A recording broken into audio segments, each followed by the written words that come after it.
नमस्कार, आप देख रहे हैं राजस्थान हेराल्ड। राजस्थान विधानसभा चुनाव का शंखनाद हो चुका है। राज्य के दोनों प्रमुख दल भारतीय जनता पार्टी और कांग्रेस चुनाव प्रचार में कूद गए हैं। इस बार अशोक गहलोत के सामने जहां अपना किला बचाने की चुनौती है, तो वहीं दूसरी तरफ बीजेपी एक बार फिर अपना खोया हुआ जनाधार हासिल कर सत्ता वापसी की हर मुमकिन कोशिश में जुटी हुई है।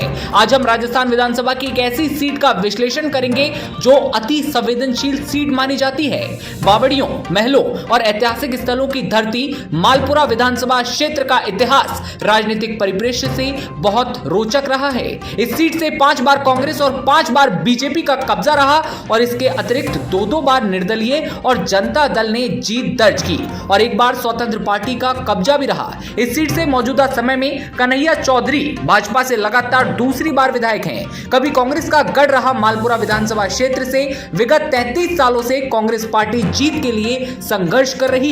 स्थिति यह रही कि साल 2013 और साल 2018 के विधानसभा चुनाव में कांग्रेस पार्टी और गठबंधन में आरएलडी को बुरी तरह हार झेलनी पड़ी। विगत 5 सालों से राजस्थान की सत्ता में रहने के उपरांत कांग्रेस पार्टी सीट को पुनः अपने खाते में लेने के लिए पुरजोर कोशिश में जुटी हुई है। अरावली की वादियों से घिरा मालपुरा विधानसभा क्षेत्र से एक तरफ जहां भारतीय जनता पार्टी ने स्थानीय विधायक कन्हैया चौधरी को पुनः प्रत्याशी बनाया है, तो वहीं दूसरी तरफ कांग्रेस पार्टी के कई दावेदार मैदान में हैं। इसमें राजस्थान कांग्रेस के पूर्व अध्यक्ष डॉक्टर चंद्रभान चौधरी, घासीलाल चौधरी, रामविलास चौधरी, युवा कांग्रेस के प्रदेश अध्यक्ष डेलीगेट यशवीर सुरा, भंवर मोवाल समेत कई अन्य प्रत्याशी टिकट की दौड़ में हैं। डॉक्टर चंद्रभान चौधरी साल 2008 में और रामविलास चौधरी साल 2013 में इस सीट से चुनाव लड़ चुके हैं, लेकिन दोनों प्रत्याशियों को हार का सामना करना पड़ा। इनके अलावा एक अन्य युवा कांग्रेस के प्रदेश अध्यक्ष डेलीगेट यशवीर सुरा की टिकट की दावेदारी मजबूत मानी जा रही है। यशवीर सुरा जिस प्रकार विगत कई सालों से राजस्थान सरकार की योजनाओं का फायदा दिलाने के लिए मालपुरा की जनता के बीच काम कर रहे हैं, कहीं ना कहीं इससे यशवीर सुरा ने लोगों के बीच अपनी जगह बनाने में कामयाबी हासिल की।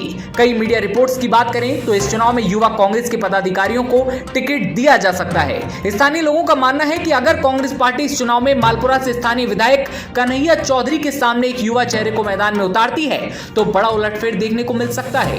कांग्रेस और बीजेपी के अलावा हनुमान बेनीवाल के नेतृत्व वाली आरएलपी, जयंत चौधरी की आरएलडी, बसपा और आम आदमी पार्टी अपना प्रत्याशी उतार सकती है। आरएलपी और बसपा दोनों बीजेपी और कांग्रेस के समीकरण को बिगाड़ने की स्थिति में है। आरएलडी पुनः रणवीर पहलवान को उतार सकती है, वहीं पूर्व आरएस अधिकारी प्रभाती लाल जाट भी चुनावी मैदान में उतर सकते हैं। लंबे समय से मालपुरा विधानसभा क्षेत्र को जिला का दर्जा देने की मांग चल रही थी, जिसको लेकर स्थानीय निवासियों ने कई सारे बड़े आंदोलन और धरना प्रदर्शन किए। मालपुरा को जिला बनाने की मांग को लेकर अशोक गहलोत सरकार ने स्वीकार कर लिया है। ऐसे में यह तो साफ है कि कांग्रेस नए जिले की आड़ में बीजेपी के किले में सेंध लगाने की कोशिश करेगी। मालपुरा को जिले का दर्जा देने के बाद कहीं ना कहीं सीधे तौर पर इसका फायदा कांग्रेस पार्टी को मिलता हुआ दिखाई दे रहा है। राजनीतिक विशेषज्ञों का मानना है कि अशोक गहलोत सरकार का यह फैसला कांग्रेस पार्टी के 33 साल के जीत के सूखे को खत्म कर सकती है। उल्लेखनीय है कि आजादी के समय से जिला रह चुका मालपुरा को रियासतों के विलयीकरण के कारण जिले के ओहदे से वंचित किया गया था।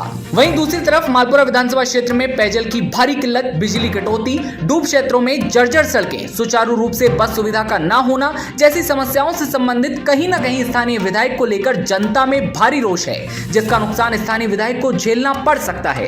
क्या है राजनीतिक समीकरण? जाट बहुल क्षेत्र मालपुरा विधानसभा सीट से कांग्रेस, बीजेपी समेत सभी दल जाट समाज के नेता को मैदान में उतारते रहे हैं। भारतीय जनता पार्टी ने जहां पुनः विधायक कन्हैया चौधरी को मैदान में उतारा है, तो वहीं कांग्रेस पार्टी किसी नए चेहरे को मैदान में उतार सकती है। नए चेहरे में यशवीर सुरा सबसे मजबूत दावेदार माने जाते हैं। वहीं पिछली बार दूसरे नंबर पर रहे रणवीर पहलवान के मैदान में उतरने से चुनाव त्रिकोणीय हो सकता है। क्या है जातिगत समीकरण? मालपुरा विधानसभा सीट जाट बहुल सीट है और इस सीट पर जाट वोटर्स का दबदबा रहा है, तो वहीं गुज्जर और सैनी समाज काफी प्रभावी है। साल 2022 के आंकड़ों के मुताबिक इस सीट पर कुल वोटर्स की संख्या लगभग 2,60,000 है। मालपुरा सीट से सबसे ज्यादा जाट वोटर्स की संख्या 65,000 से अधिक और गुज्जर वोटर्स की संख्या करीब 40,000, सैनी वोटर्स की संख्या लगभग 30,000 है। ब्राह्मण, मुस्लिम, राजपूत, रावड़ा राजपूत और मीणा वोटर्स की संख्या 20,000 के करीब और एससी वोटर्स जिसमें बेरवा और रैगर मुख्य हैं, उनकी संख्या 40,000 के करीब है। जैन वोटर्स की बात करें तो उनके साथ साथ अन्य जातियां प्रत्याशियों के समीकरण को बिगाड़ने की स्थिति में नजर आती हैं। क्या है राजनीतिक इतिहास? देश की आजादी के बाद राजस्थान में हुए 1951 के पहले चुनाव में मालपुरा सीट से दामोदर व्यास ने चुनाव कांग्रेस के उम्मीदवार के तौर पर जीतकर विधायक बने। इसके बाद 1957 में दामोदर व्यास दोबारा से निर्विरोध विधायक बनते हैं और मालपुरा सीट से निर्विरोध चुनाव जीतने का यह पहला और आखिरी मौका था। लेकिन अगले ही चुनाव 1962 में स्वतंत्र पार्टी के उम्मीदवार जयसिंह ने दामोदर व्यास को चुनाव हरा दिया। हालांकि इसके बाद 1967 में हुए चुनाव में व्यास ने जीतकर वापसी की। 1972 विधानसभा चुनाव में मालपुरा से दामोदर व्यास के पुत्र सुरेंद्र व्यास कांग्रेस के टिकट पर विधायक चुने गए। हालांकि 1977 में जनता पार्टी के नारायण सिंह से वो हार गए। जनता पार्टी के टूट जाने का 1980 में कांग्रेस के सुरेंद्र व्यास को फायदा मिला और वो दोबारा से विधायक बने। हालांकि 1990 में कांग्रेस से सुरेंद्र व्यास फिर जीत हासिल कर आगे बढ़ते हैं और इसके बाद 1993 के चुनाव में जीतराम चौधरी विधायक बने।